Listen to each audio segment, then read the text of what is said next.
Good evening, everybody. Please remain standing for prayers from the Rabbi Aaron Goldstein. Thank you.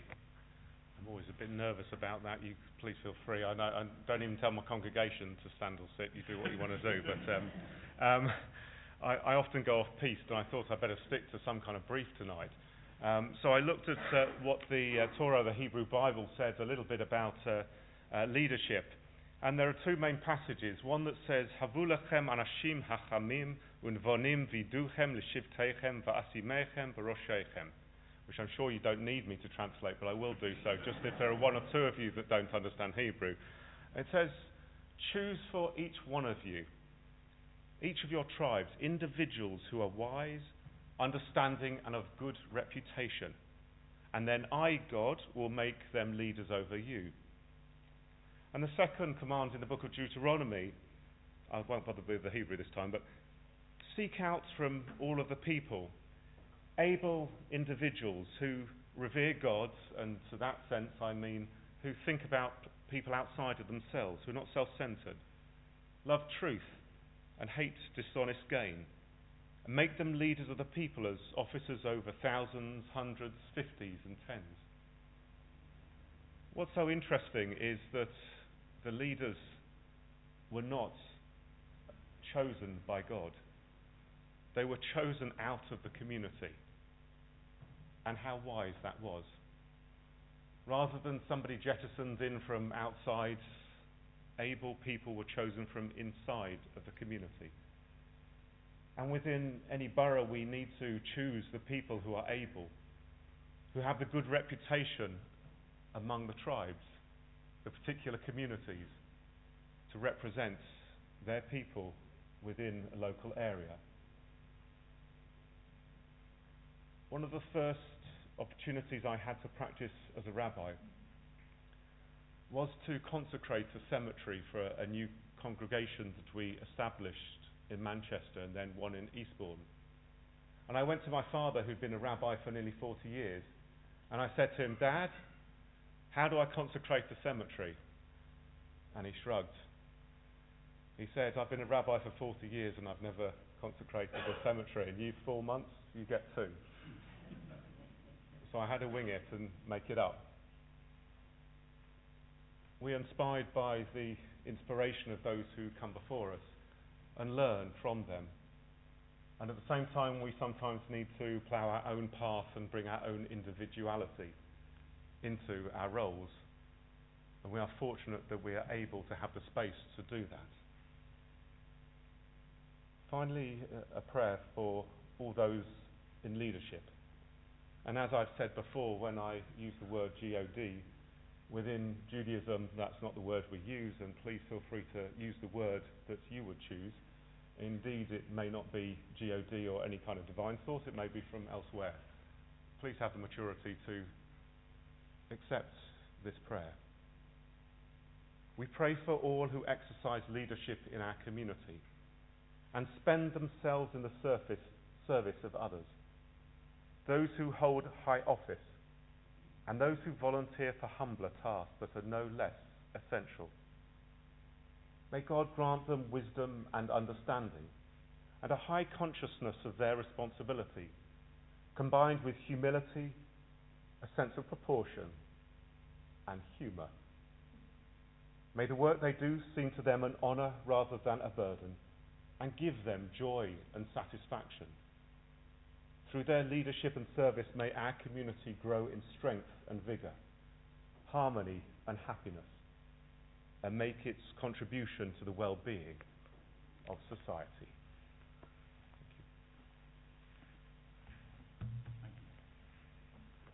Please be seated. Thank you.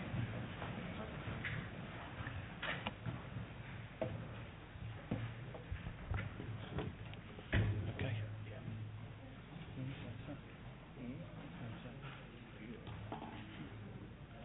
Hi. Good evening, everybody, and welcome to the annual meeting of our Council 2019. Please could I have apologies for absence? Thank you, Mr. Mayor. I have apologies from Councillors Gardner, Jackson and Edwards. Do we have any more? No? Thank you very much. Item number 2, declarations of interest. Any declarations from anyone? Oh, it's going to be a quick meeting until you get to my item. Okay, well, on to item number 3 then, please, the election of the mayor. It starts off with me, I'm afraid.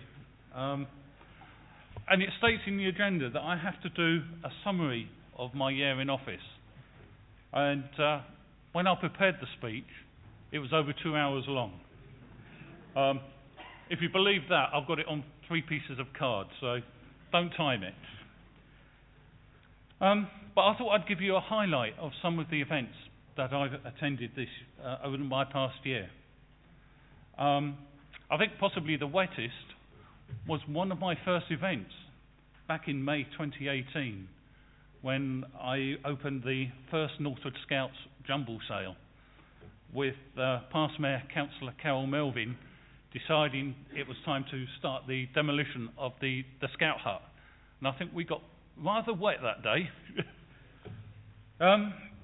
The nerve-wracking was back in June, the Freedom of the Borough parade for the RAF 100.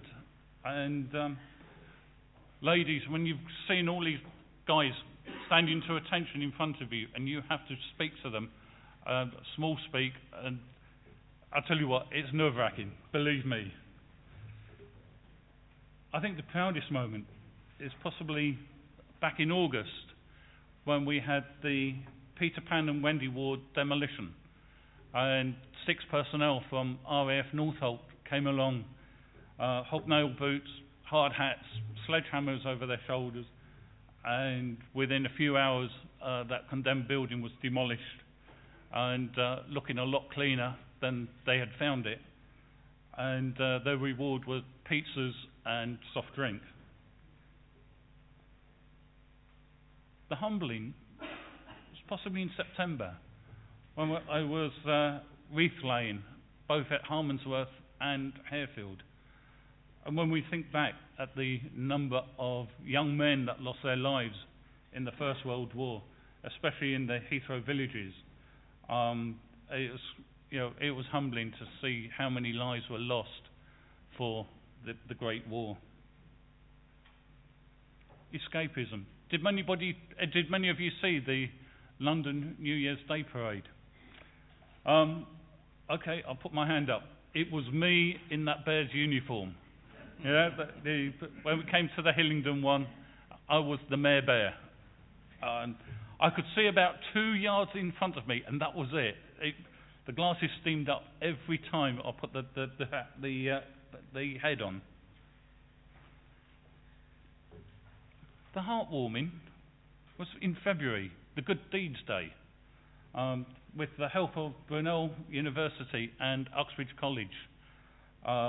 It was great to see so many of our university students helping out within Hillingdon, within Uxbridge, and many more of them will actually help other charities within the areas. Keep an eye open for them, give them support, cheer them on. Exhausting. Councillor Singh, I'm sorry, mine doesn't sound as good as your 10 marathons in 10 days. Thank you very much for doing that. But my marathon walk at the end of March, I walked about 30 miles, just over 30 miles.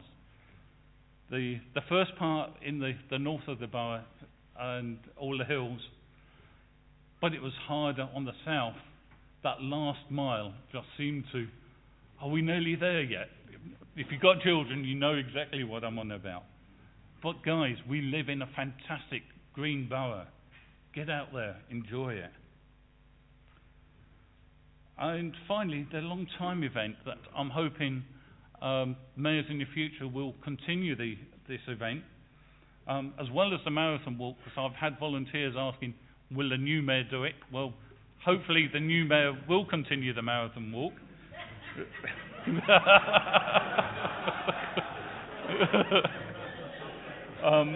But I'm sure his mayoress will help. But I started off a cadet event tri-service, and it was a great event, and we had 4 different teams taking part, and that was in April, and I do hope that with the help of Councillor Hensley, his son Mark, that this will continue in the following years.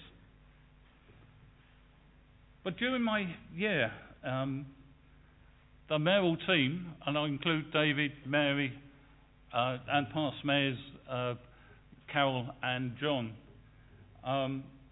we attended over 668 events and raised a fantastic £48,000.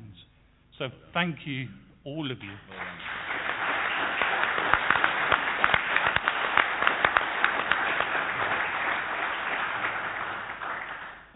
As I said, a very big thank you for everyone that has helped and raised sponsorship. Even dropping £5, it's been fantastic. Just to let you know, my marathon walk before gift aid, I raised £1,400 on that marathon walk. So thank you again for everyone that sponsored me. Whilst I'm on the thank yous, I know I haven't got a long list, you're okay. First of all, I'd just like to thank all the organisations, there are too many to list, and the volunteers who do so much for our borough. They are the people that make this borough great. Let's get out there, help and support them. They are fantastic. Everyone here, all you councillors, thank you for giving me the honour and privilege of being your mayor. The third, I'd like to thank our Deputy Mayor, David, thank you very much, sir, and Mary for everything you've done in helping in supporting me, and our past mayors as well for covering some of the events that I couldn't cover. So thank you very much. As you past mayors know, we can only do this with the help of some 4 excellent members of staff. Joe, Sue, Chris and Colin, thank you very much. You guys keep us on the straight and narrow. You guys make sure that we get somewhere on time without the stress. Thank you very much for all your hard work and help. Yeah. The next one is to the Mayoress and Escort. Yes, I had 2 women telling me what I should be doing. Lucky guy, maybe. Quite often called wife number 1 and wife number 2. Thank you very much, ladies, for all your help and being there for me and helping me on many, many events and telling me what's going on so that I didn't look the fool. And to show my appreciation, please could you come and collect some flowers?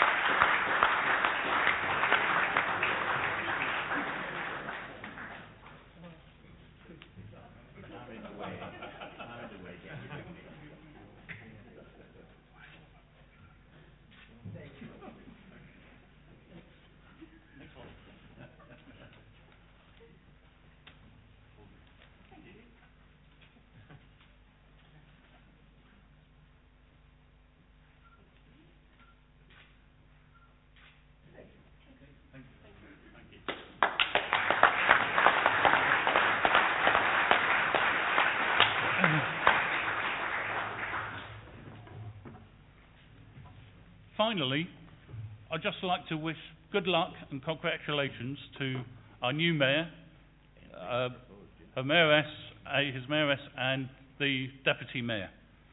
Thank you very much.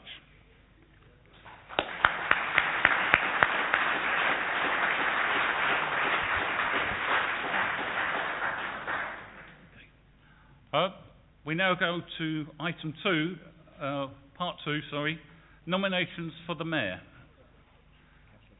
Councillor Goddard, please. Thank you, Mr. Mayor. Many councillors present have known David Yarrow for far longer than me. However, not so many have had the pleasure and the privilege of working closely with him, as I have for the past 2 years or so. David Yarrow was born and raised and educated in Bradford, West Yorkshire. Now, Yorkshire folk see themselves as a distinct breed apart from other English people. A widely observed characteristic amongst them is a direct, uncomplicated style of communication that leaves you in no doubt at all as to where you stand. This is very much the case with David, and in my view, this is a powerful and positive attribute for a mayor to possess. David's academic studies saw him qualify as a metallurgist, and what then followed was a career that spanned 45 years, during which he held a number of management positions and caused him to travel around the world. David's long and distinguished political career began as a councillor in Manor Ward in 1990. Sadly, in 2002, he lost his seat, but showed great fortitude and persistence by returning to win a seat in Uxbridge North in 2006, where he served ever since. Since 1990, he's held just about every position open to him, with, of course, the notable exception of the leader of the council. Indeed, David held the position of mayor in 2010-11, and to quote him when reflecting on this current nomination, "Well, I must have done something right." David's leisure interests are in amateur radio, electronics, photography and foreign travel. So, as a future mayor, what could we expect from David?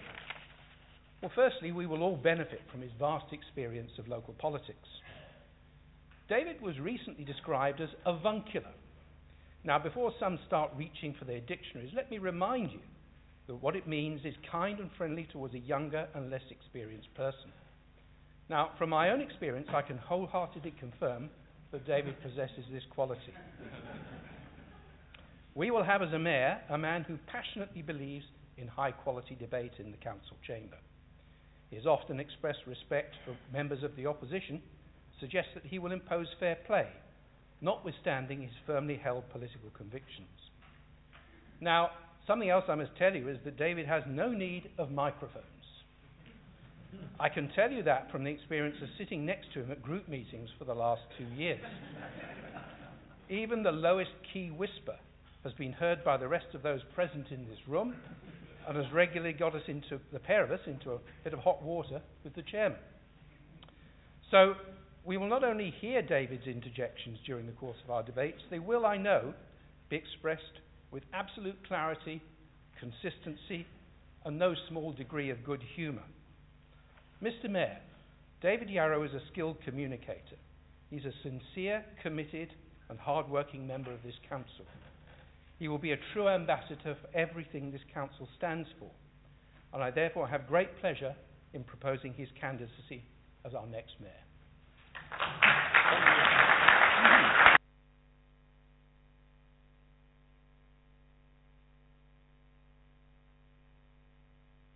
Thank you very much. Do we have seconder, please?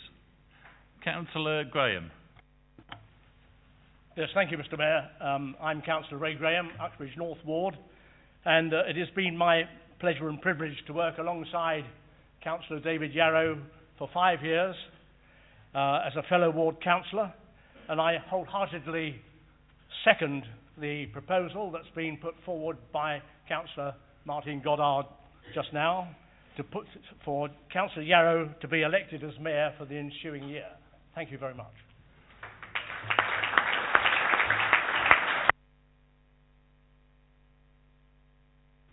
Do we have any other nominations? Councillor Bridges? Thank you, Mr. Mayor. I would like to speak in support for the nomination of Councillor David Yarrow.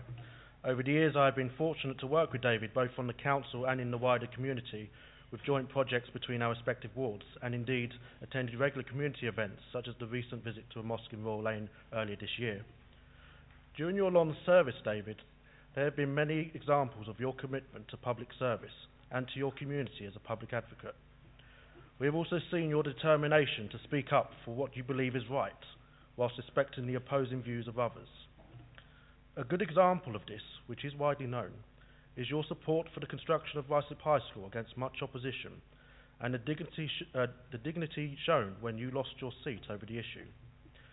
Since then, however, your judgment has been proved correct, with a very popular school playing its part in meeting the demand for additional school places. I have also had the privilege in working alongside David politically on the campaign trail, pounding the streets to win the hearts and minds of residents in elections. On one occasion, we witnessed firsthand David canvassing on the doorstep, having what only be described as a heated debate at one household. Whilst the conversation appeared not to be an easy one, you reasoned with the lady and you listened to her views. And although she was in no mood to listen, you brought the conversation to a close by shaking the gentleman's hand and saying how sorry you were for any upset that you may have caused his dear mother, and encouraged them both to vote on polling day. And for the volunteers watching at a distance, this was an opportunity to witness an experienced councillor, a great communicator, engaging with local residents. However, experience is indeed a hard teacher, because it gives the test first and the lesson follows shortly afterwards. An example shown no clearer than the look on your face, David, when the gentleman corrected you on the fact that the lady in question was not his mother, but in fact his wife.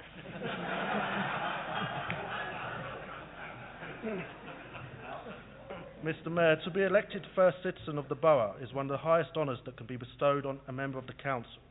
I believe Councillor Yarrow will carry out this duty to great effect, and in doing so wish him every success for the year ahead.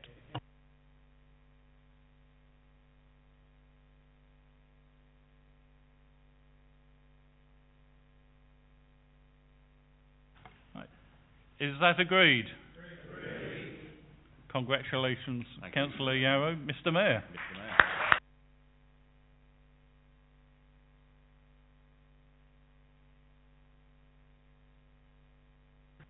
We're going to adjourn for new robes, so remain here, please. Don't run too far. Thank you.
Oi. Yeah. Even those that have done it all before have to make some mistakes.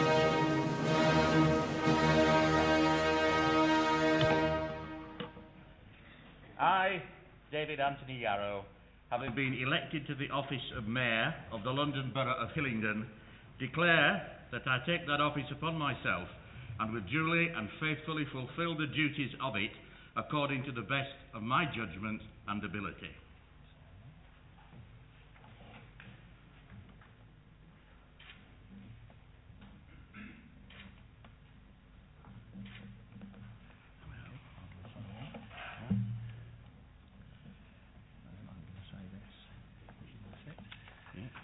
Members of the Council, ladies and gentlemen, I am delighted to announce that that concludes the appointment of Councillor David Anthony Yarrow to the position of Mayor of the London Borough of Hillingdon for the forthcoming municipal year.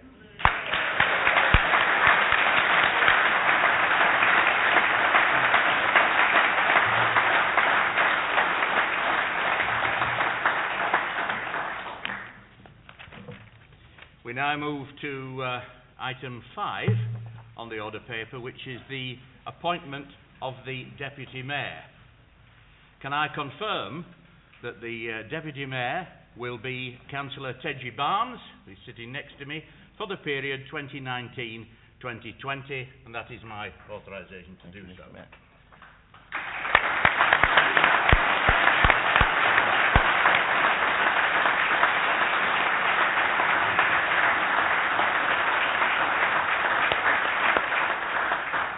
We now move on to item 6, which is the new Mayor's announcements.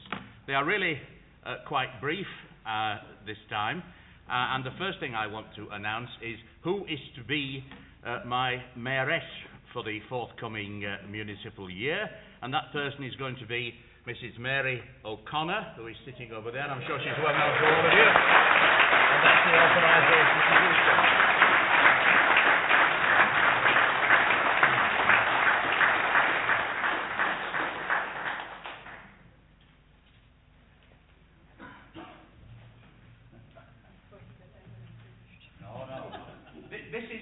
A microphone, as we said.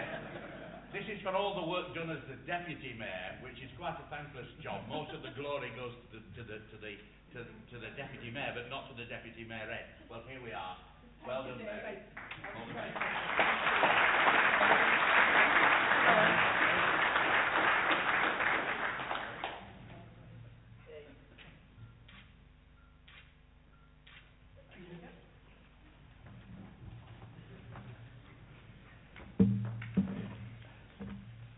And the second part.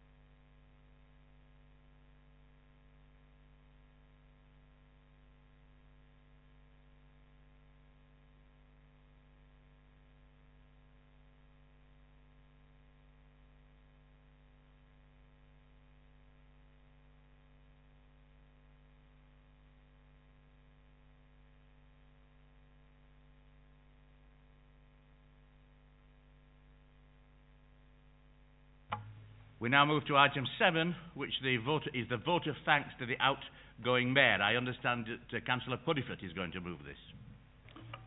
Thank you, Mr. Mayor.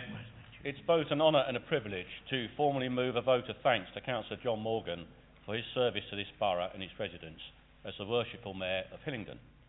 John has worked tirelessly, ably assisted by the Mayoress, Fiona Morgan, and escort Pauline Bianco, in the office of First Citizen of this borough, attending more than 650 events both within and outside of the borough.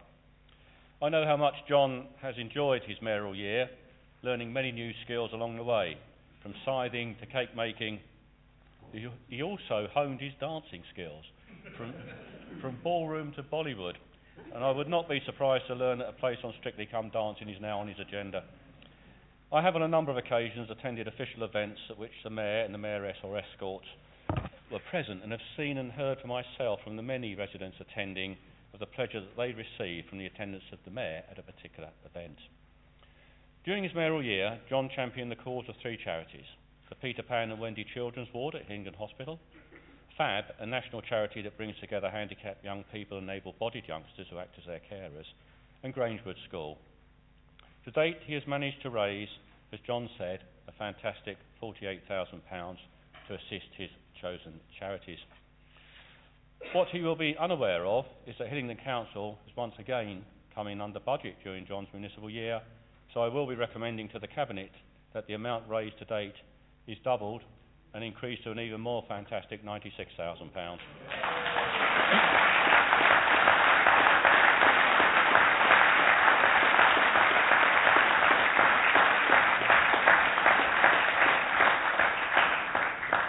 John, you've represented this borough with both dignity and compassion combined, with an unswerving sense of duty. Councillor John Morgan, you're a credit to the London Borough of Hillingdon. Together with Fiona and Pauline, please accept our grateful thanks for a job well done.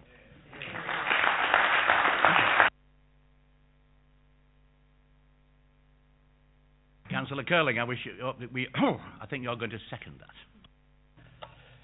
Thank you, Mr. Mayor. It is indeed with great pleasure that I second the vote of thanks to the outgoing Mayor, Councillor John Morgan. Anyone who takes on the role of Mayor dedicates themselves to a gruelling schedule of public events throughout the year and throughout the borough, and indeed beyond the borough.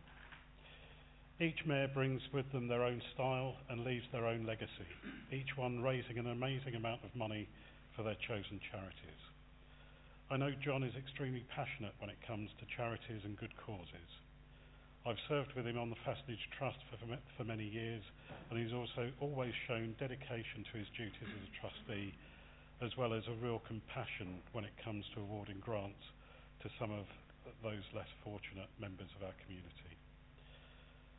The mayoral role is a non-party political role, and John has proved a very fair person when chairing council meetings and keeping us in check, which is a task that I'm sure we all make a very difficult one.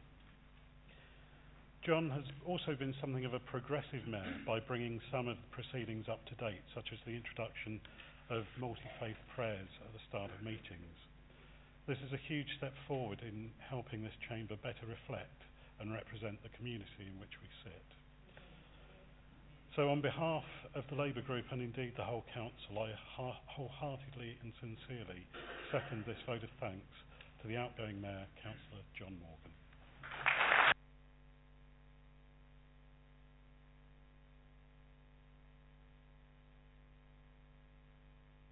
Councillor Bianco, I believe you signalled. Thank you, Mr. Mayor. Firstly, may I congratulate you on your appointment as first citizen of this fine borough, and take this opportunity to wish both you and your new mayoress every success for the year ahead. Turning now to the immediate past mayor, my fellow ward councillor John Morgan, can I start by thanking you too for your sterling work this last year, travelling the length and breadth of the borough, both in the mayoral limo and also, as I can testify, on foot during your mayoral walk. You have undoubtedly upheld the office of Mayor of Hillingdon with great skill and panache, and I know that the residents of Northwood Hills have been rightly proud that one of their own has held this high office. My thanks must also go to your Mayoress Fiona, who I believe has probably had the toughest year, working full-time in the city during the day and then turning out many evenings and weekends to support you. Next, may I thank you personally for keeping my wife occupied this year as your official escort. I know that she has enjoyed most of it immensely and has done her best to keep you on schedule when you've been tempted to linger too long. I have particularly enjoyed the spectacle of the limo turning up at our front door and having Colin or Chris whisk her away on official business, and I've enjoyed it almost as much as the ensuing peace and quiet in the house. John, we have enjoyed some good events this year together. Raising green flags, I had to mention that one, attending your quiz nights, judging the autumn show, and more recently joining you, as I mentioned earlier, for one of your days walking across the south of the borough, and most recently launching Hillingdon in Bloom 2019. So John and Fiona, please enjoy the year ahead and the rest you will now get, in the certain knowledge that you have behind you a job well done. Congratulations and thanks to both of you.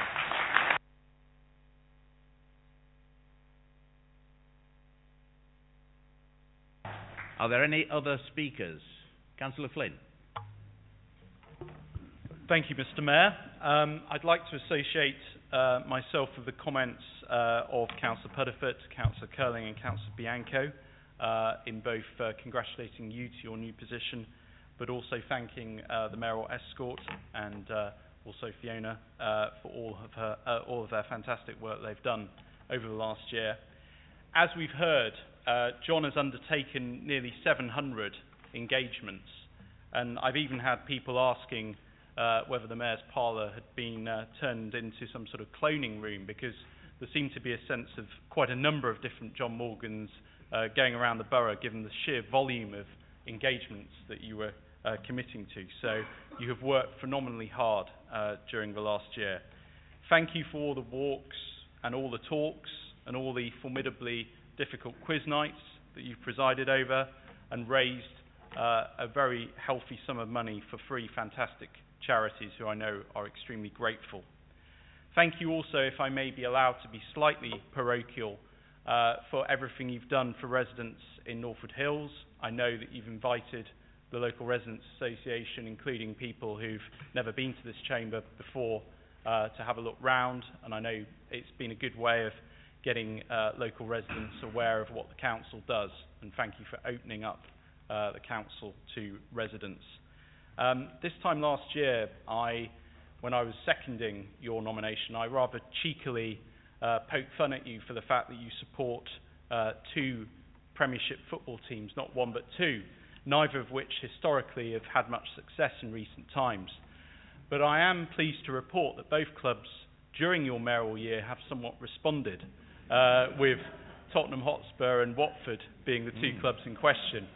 So it is great to see that your mayoral year has extended far and wide in terms of its influence. As others have said, you are a great credit to this borough.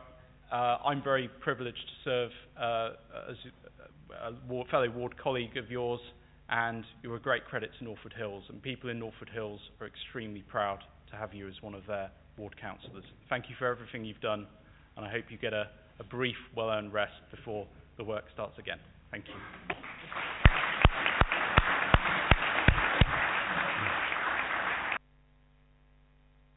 Councillor Cawthorne.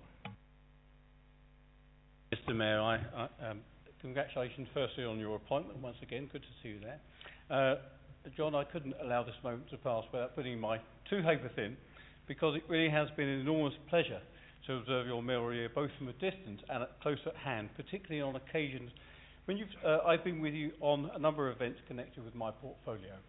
You may remember in November we opened Grassy Meadow Court, and on that occasion I was struck by the very informed interest you took in the state-of-the-art surroundings, as well as the ease with which you engaged with people suffering with dementia. Not the easiest thing. And I was very appreciative too of the time you spent with officers recognising their work in bringing that project to a very successful conclusion. You may also recall in the same month you and I were both at Lord's for the Cricket 2-for-1s Awards. It was a very proud evening for us, you may recall, because Hillingdon won the individual team award, and there you and I were, both being shown by the lads the correct way to hold a cricket bat. And of course, I'm a bowler, not a batsman, so it's useful for me at least anyway. And I found out only yesterday, and this may be a first for a Hillingdon mayor, that you actually attempted to get a record registered by Guinness for a fundraising dribbleathon. Hard for anyone to say, let alone me, in which you took part, which unfortunately didn't meet the criteria, but never mind.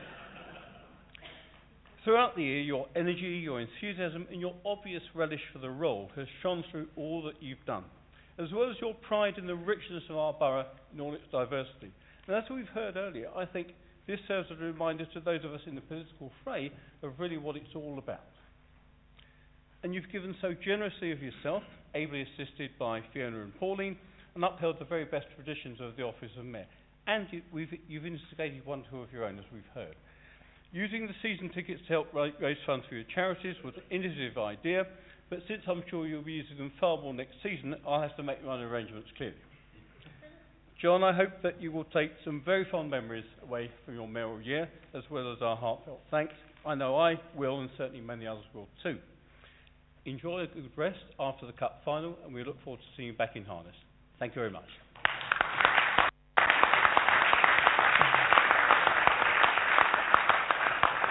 Councillor Duncan. Thank you, Mr. Mayor, and congratulations. I just wanted to say a few words, nothing very much, but just to thank John for being a good and fair mayor, which we all appreciated very much. But also, on a personal note, to thank him for coming down to West Drayton, where people there, I know, appreciated very much the visits that he made.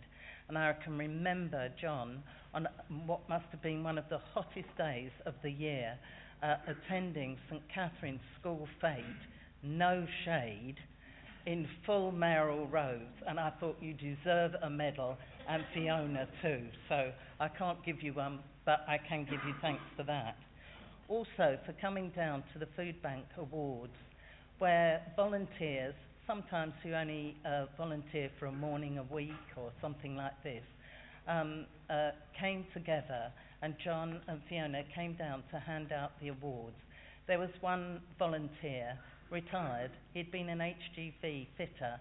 He had never received an award in his life for anything. And the first time he receives an award, it's from the Mayor of Hillingdon.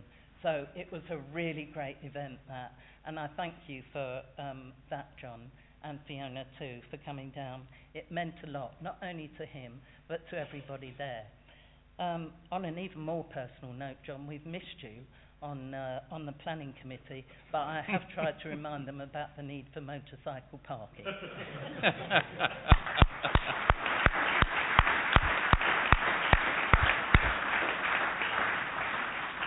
Okay, well now we move on to sort of item 7.2. Thank you, Lloyd. Is that the vote of thanks approved? Thank you. Thank you, Lloyd. Item 7.2, which is a very enjoyable subject, which is the presentation of the past mayors, the past mayoresses and the past mayor's escort badges.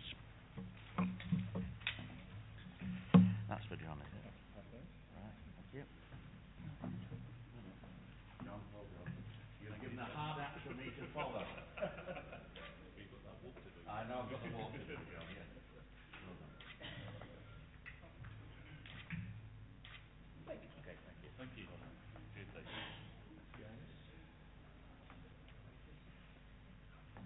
Past mayoresses badge. Well done. Great. There you go.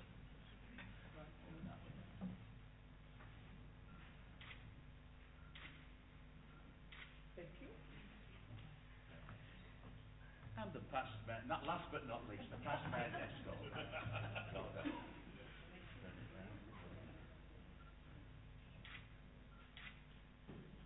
Thank you. Thank you, Mr. Mayor.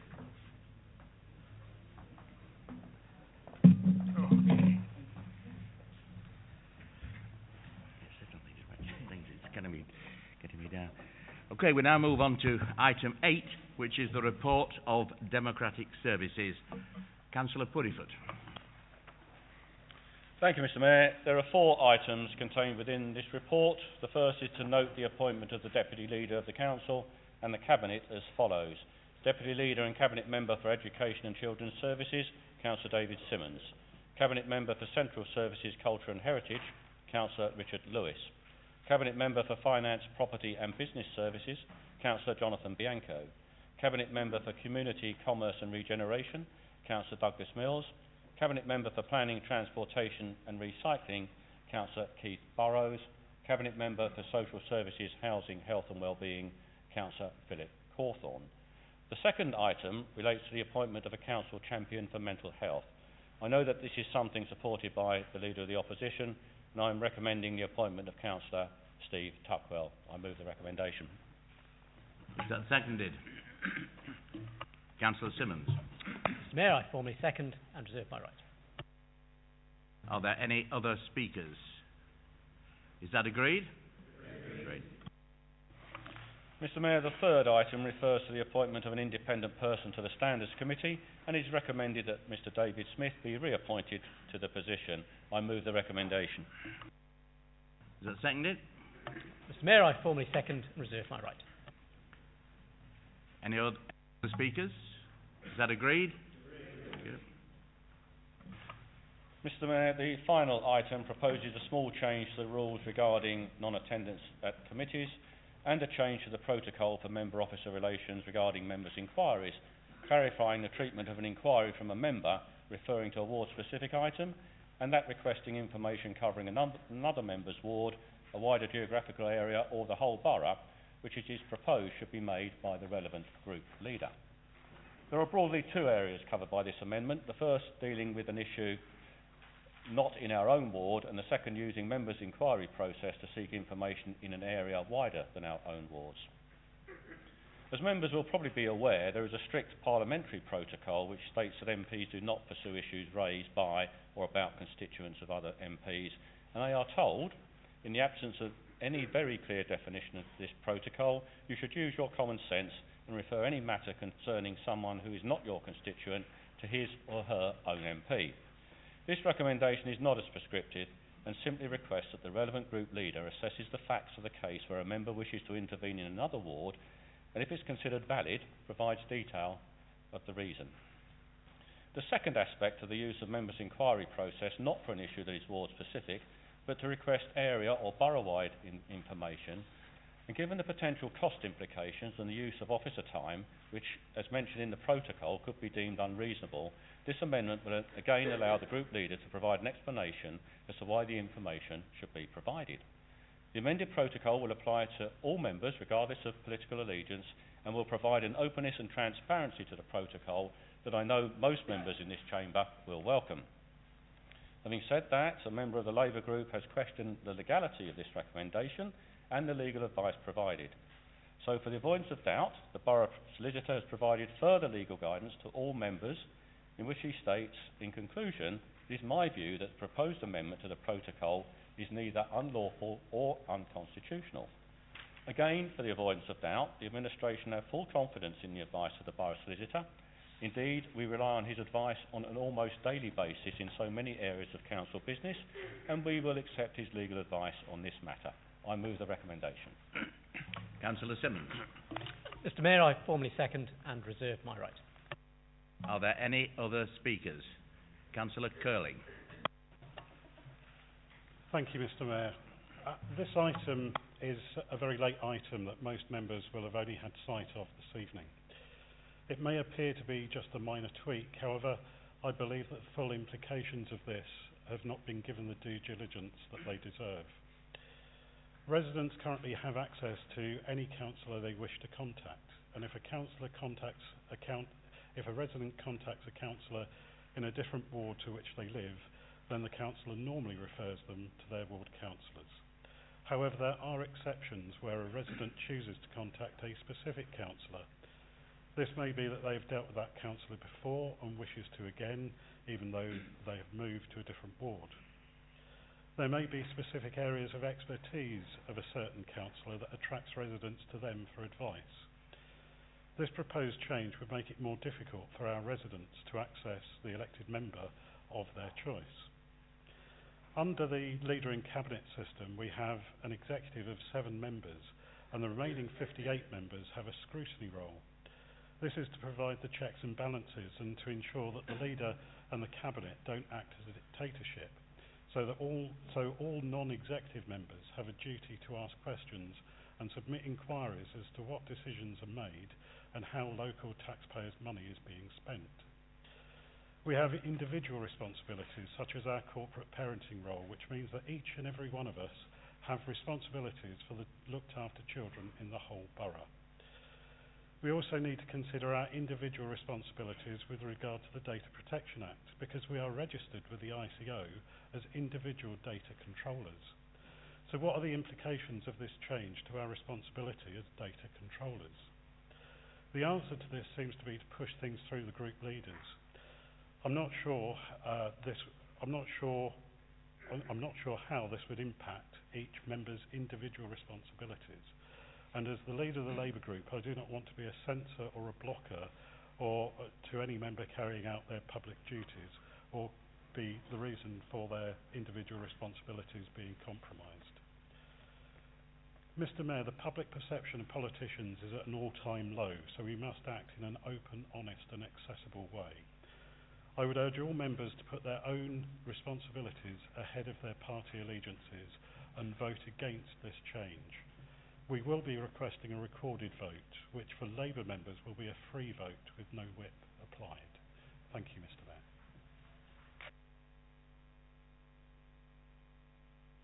Councillor Money. Thank you, Mr. Mayor. Very briefly, I would like to just reiterate what my colleague next to me has already said. This item is very late on the agenda, with many of the members only seeing it tonight. Constitutional amendments are some of the most significant decisions that this council makes. As such, Mr. Mayor, surely it is right and proper that the item should not be taken en bloc like this. Each question, given its importance, should be considered independently. I'll be voting against this tonight, but I am not opposed to Article 2. We are being forced to make a decision on separate issues as one. Thank you, Mr. Mayor.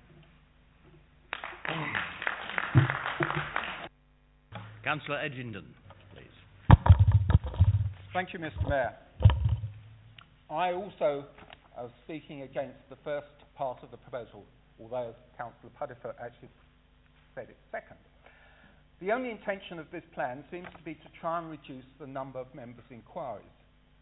For any committee members, there is a common law entitlement, as has been stated by the Borough Solicitor, to information concerning the areas covered by their committee. And in addition, all councillors are entitled to ask for information about children in care, as they are corporate parents, especially as, in my opinion, this has become particularly ineffective over the past year following the last year's AGM alterations, again without the normal notice. Councillor O'Brien, can you let him speak? Thank you, Mr. Mayor. The changes which we will vote against will only make a marginal reduction in the number of members' inquiries, and will probably lead to an increase in freedom of information requests, because in my case I will ask that as well. So as I see it, the changes give the wrong impression. Just at the time the government has issued revised statutory guidance on overview and scrutiny in local authorities, the Minister stated that authorities and residents can reap the value of enhanced scrutiny. We will vote against, or at least I will, and I hope most of my colleagues will vote against this proposal and ask for a recorded vote. Thank you, Mr. Mayor. Councillor Duncan. Thank you, Mr. Mayor. For many residents, the council is the one and indivisible body, and speaking to a councillor, any councillor, as far as they are concerned, is speaking to the council, whatever party one represents. When we can work together as councillors, both Labour and Conservative, the outcome is stronger on committees and common issues, and residents do not appreciate party politics being dragged into the issues and problems they bring to us. The present system works well, I think. If a resident from another ward comes to me with a problem, I will submit an ME copying in the ward councillors from the other ward and asking officers to respond to the ward councillors concerned.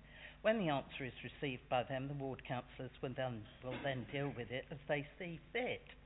Now I will have to ask residents why they are coming to me, explain the new system, get an answer, inform my group leader, and see whether it's good enough for me to be able to submit an ME or not.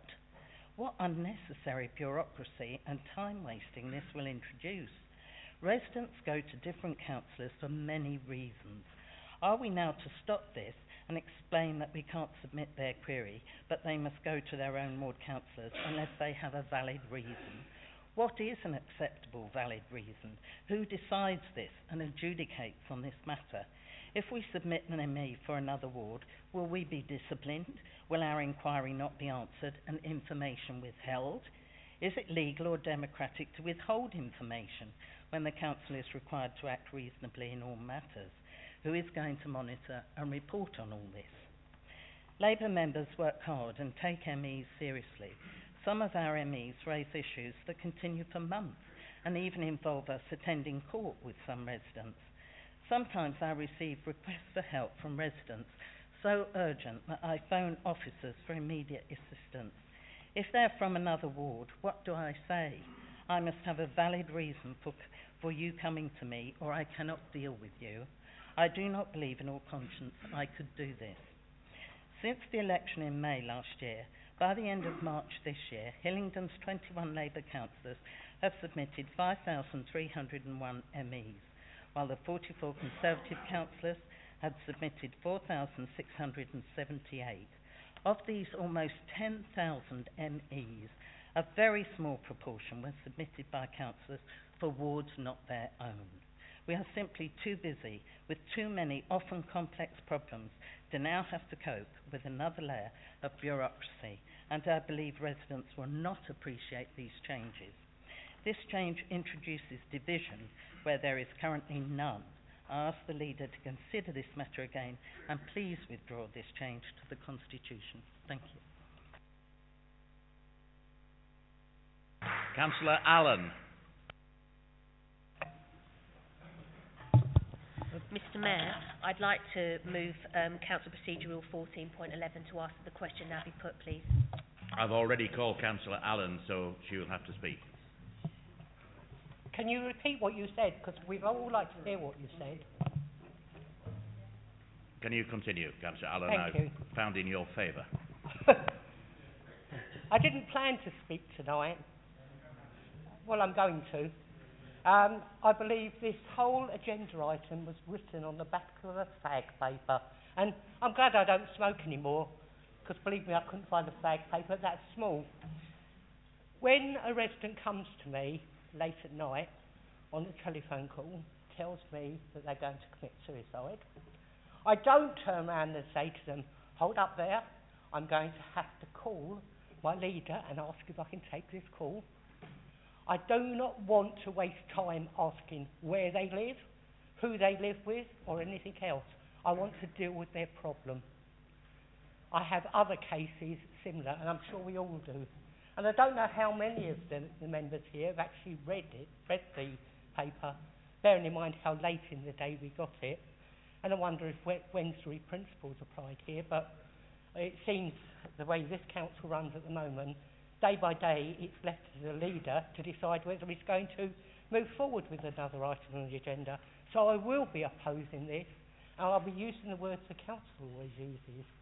We are there for the residents, they are not there for us. Thank you. Councillor Simmons, you reserved your right. Well, Mr Mayor, very briefly, I have complete faith in the advice of the Borough Solicitor, but I think the justification for the motion proposed by the leader this evening goes beyond that. We as elected members have a responsibility to exercise judgment when we're approached by residents. And in the vast majority of cases, we know from the evidence that members do that effectively. And in a situation like those we've heard outlined by some of the members opposite, this new protocol, this revision to the protocol, would have no direct impact anyway. It is aiming purely at those situations where it's clear that a member is going well beyond the normal exercise of their role as a ward councillor or within their portfolio, and seeking information that is either imposing a significant cost to taxpayers in officer time, or in some cases may be motivated, in some cases, for example, by residents who don't like the answer that they've been given after due process by one ward councillor, who are approaching someone else in an attempt to get a different answer. In some cases, people with commercial interests who are approaching lots of different councillors, seeking to send them on a fishing expedition so they can access information. And the transparency which this revision to the protocol brings would enable us to ensure that the members' inquiry system is being used to serve our residents' needs, using taxpayer resources efficiently for that purpose, and not being used or abused for wider and improper and inappropriate purposes. Now, I have great confidence that both the Leader of the Opposition and any future Leader of the Opposition, the Leader of the Council, any future Leader of the Group, should circumstances change, will be the right people able to exercise appropriate discretion in consultation with officers to ensure that where information is needed for a good purpose that serves our residents, that it will be provided, but to act as a more effective filter to ensure that the focus we have on the efficient use of our officer time remains in place. And for that reason, I wholeheartedly support and will be voting for the motion and the revision to the protocol that's been proposed this evening.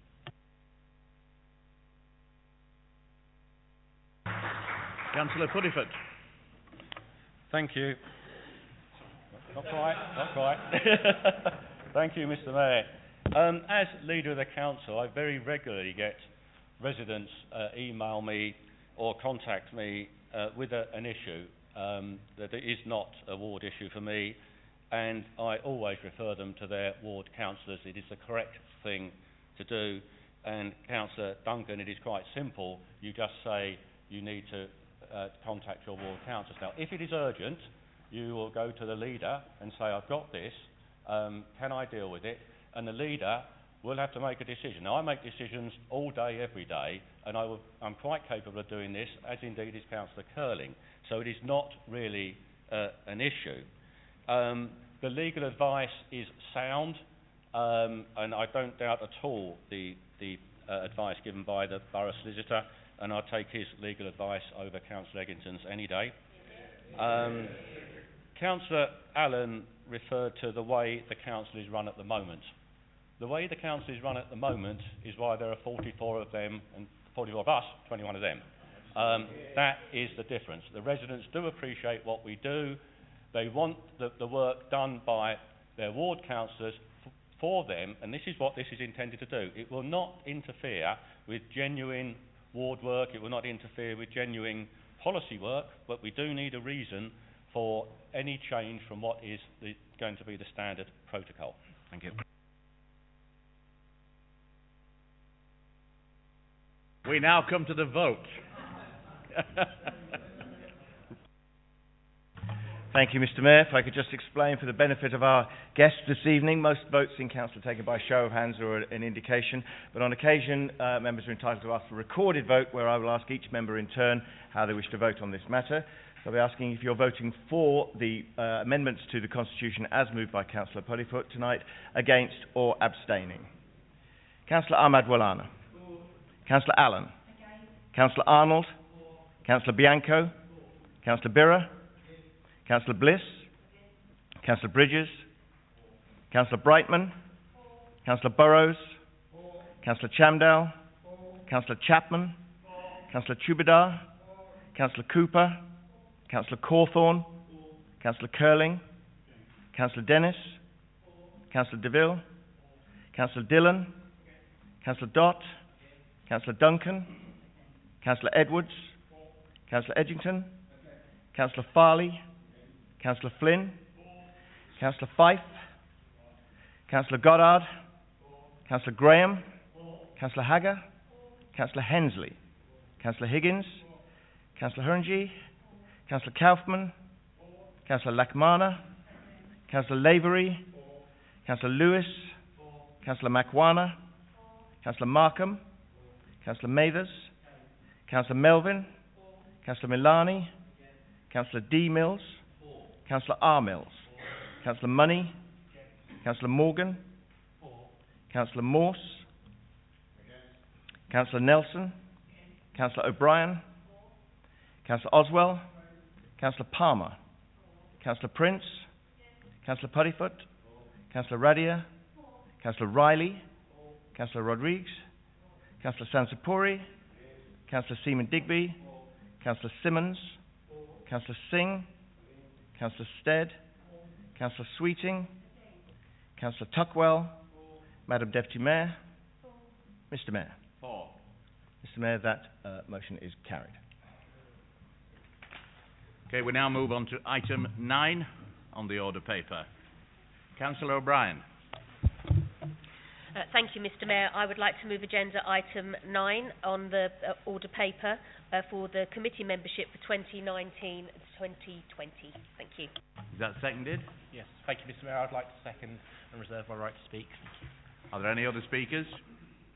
Is that agreed? Great. Item 10, the Policy and Overview Committee Annual Report. This is for noting only. Councillor Mills. Thank you, Mr. Mayor. I'm very pleased to present and recommend the annual report from the Policy Overview and Scrutiny Committees to Council this evening. Following some minor amendments to refresh the committee structure as agreed at the last Council AGM, it has been another productive year in terms of overview and scrutiny within our borough.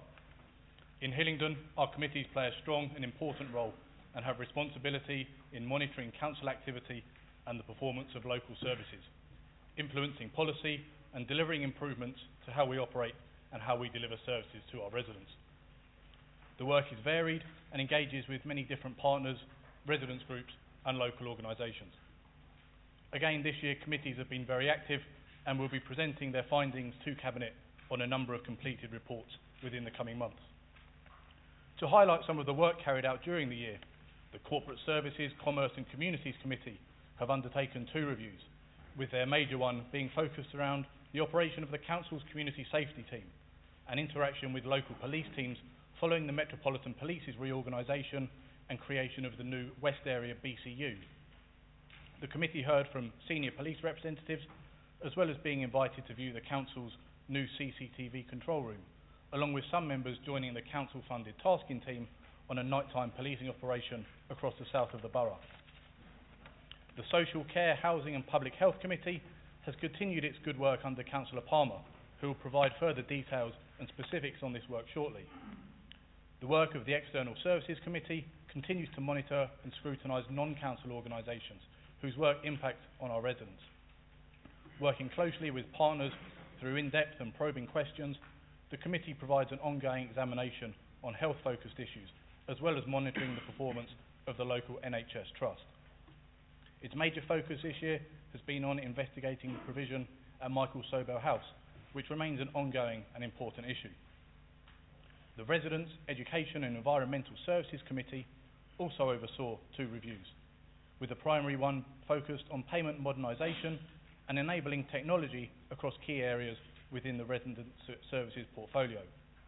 The committee embraced the advancements in payment methods, along with changing user habits, but with resident focus always the priority, remain mindful that not all residents have the desire to move towards modern payment technology. From an environmental perspective, this committee received updates on highway maintenance and detailed information on fly tipping, as well as considering how the number of successful prosecutions in this area could be increased. Each of these reviews has engaged a wide number of partners and witnesses, for which all members are grateful, and I'm pleased to recommend and move this report to Council. Thank you. Is there a seconder for that report? Councillor Palmer. Yes, Mr Mayor, thank you. As Chairman of Social Care, Housing and Public Health, I am pleased to second this report tonight. The work that we undertake on our policy overview committees is a vital part of our duties as councillors. I am immensely proud of the work that I do in this area. It is essential for our residents that our POCs are environments that maintain the culture of this well-run council. As Chairman, I encourage a culture of honesty, respect and transparency. Any witness taking part in our selected reviews must be free to be heard without prejudice in order for this council to continue to secure efficient delivery of public services and facilitate growth and improvements within our own structure and governance. The committee is currently undertaking a major review on the impacts of the rollout of universal credit on our residents. We have currently extended this review as we need to see more necessary witnesses from our most vulnerable residents. As has been highlighted by recent parliamentary events, decisions taken at the highest level affect us all. Whilst as a council we are faced with these decisions, here in Team Hillingdon Conservatives we continue to be solely focused on serving all residents well. We have recently established a corporate parenting panel, a significant responsibility for us as elected members, which has already been mentioned at length in this chamber. In January, as part of our POC work, we invited a presentation from our Children in Care Council. It was an inspirational evening where we heard from young people about the experience they have of service delivery in Hillingdon. We were in the presence of gifted speakers, and I have no doubt councillors in the making. We could not do this work without the support of our democratic services, who sit beside us, taking copious notes and transferring those into excellent reports that go before the Cabinet and Council. In conclusion, thank you to all officers and witnesses from outside bodies who have showcased some amazing work before our POCs in the last year.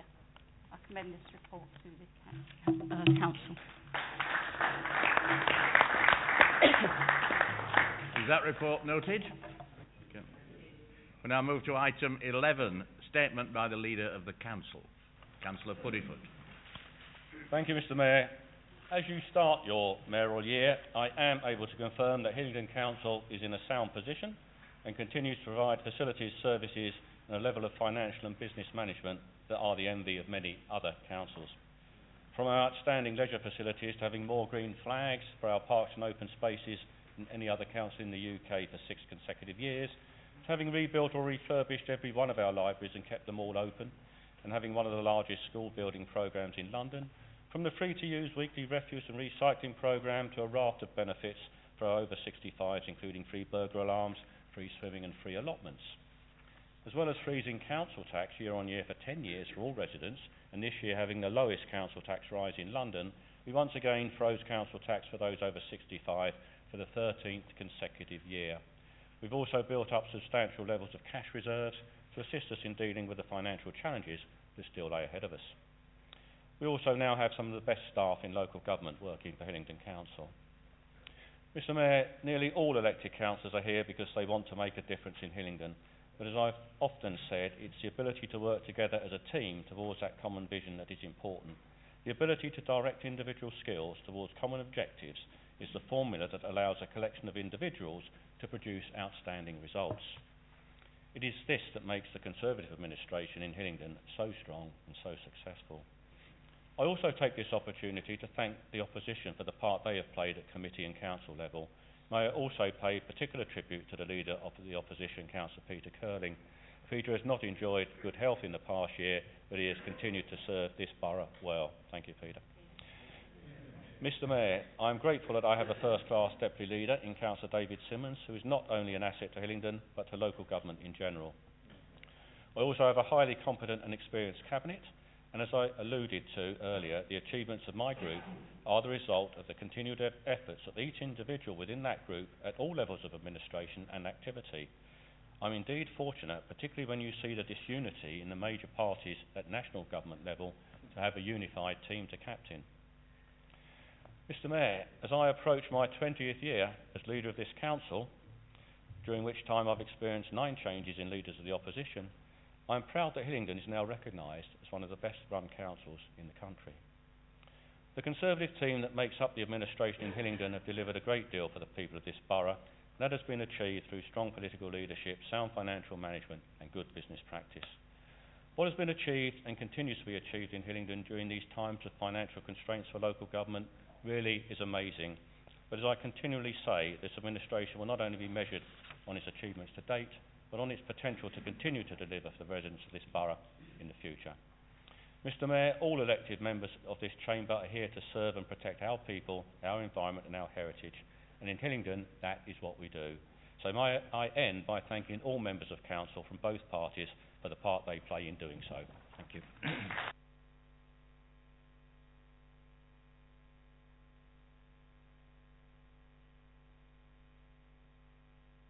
Mr. Mayor, if I may, just before you formally close the meeting, the Mayor is about to call the meeting to a close and will proceed this way down to Committee Room 6. If all his guests would like to proceed out that way down to Committee Room 6, where the Mayor will be hosting a reception for you. Unfortunately for the members, I need to hang on to them for a few minutes longer, but if you could, once the Mayor closes the meeting, proceed swiftly down to Committee Room 6. Thank you.